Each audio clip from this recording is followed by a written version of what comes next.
So I'm Josh Holmes. I'm the creative director for Halo 4 at 343 Industries. And what we're looking at here is Halo 4's new multiplayer experience, War Games. And this is a new mode that we call Dominion. And Dominion is a team-oriented mode where each team is trying to capture a series of bases and then hold those bases for points. And as each base is captured, it then goes through a period of time where it fortifies. And as the base fortifies, that then brings a bunch of defensive measures online, including shields and turrets, and that makes it a little easier for your team to hold on to that base. So here you can see Ryan's using the BR, classic Halo weapon reimagined for Halo 4. And let's pick up the Spartan laser, or Splazer. And this would be super effective against a vehicle if there's a vehicle nearby. Okay, so here Ryan's initiating the capture process. And so this will start a timer, and then over time this will allow his team to capture base B. But during that time he's going to have to prevent the enemy from taking the base back. Enemy fortified Alpha. Enemy captured Bravo. Okay, and I think the enemy has captured Bravo. If we go back into Bravo base, the enemies started the capture process.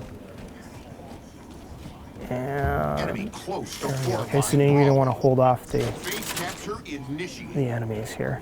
Resupply So Charlie. as each base is captured and fortified and held over a period of time, then there are resupply events that happen. And basically, when a base is resupplied, you see a bunch of new weapons that come in and vehicles. And what you just saw there is the death cam that shows off the enemy's perspective as you're being killed. So that's a new element that's been added for Halo 4. It's available in some modes and really allows players to kind of learn as they're being killed, learn how the enemy is killing them and taking advantage of them, so that they can then apply that knowledge in battle. So here we can see this is an example of a base that has been fortified. You've got turrets that are online on top of the base. You've got shields that are there to prevent enemies from coming in.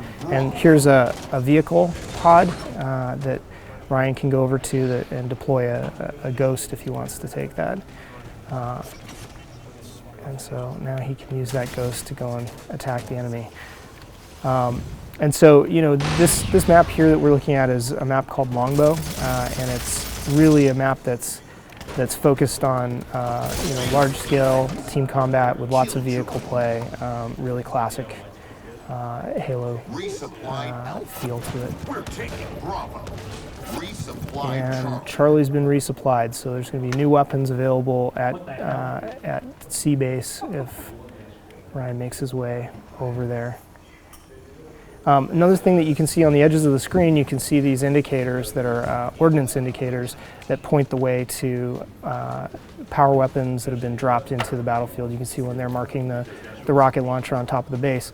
And that's really allowing players to see where they can access these weapons as they come into the battlefield. Oh, there you go, you've got a Wraith, so if you run over there you can deploy a Wraith and use that to clean up some enemies, maybe take back some of the bases that the enemies might be holding at this point. We see a resupply event there as a weapon's being called in from the sky.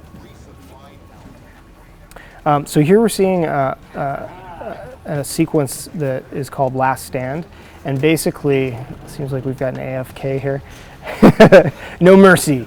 Basically, what happens is as your team takes over all three of the bases, that puts the enemy team into last stand mode, and so all of the enemies are then are issued overshields so they can take extra damage, but they only have that one life left. And then a victory condition for this mode is that you then eliminate all the remaining enemies, which Red Team was able to do with an overpowered Splazer attack on the poor AFK. So there you have an example of Dominion being played in Halo 4.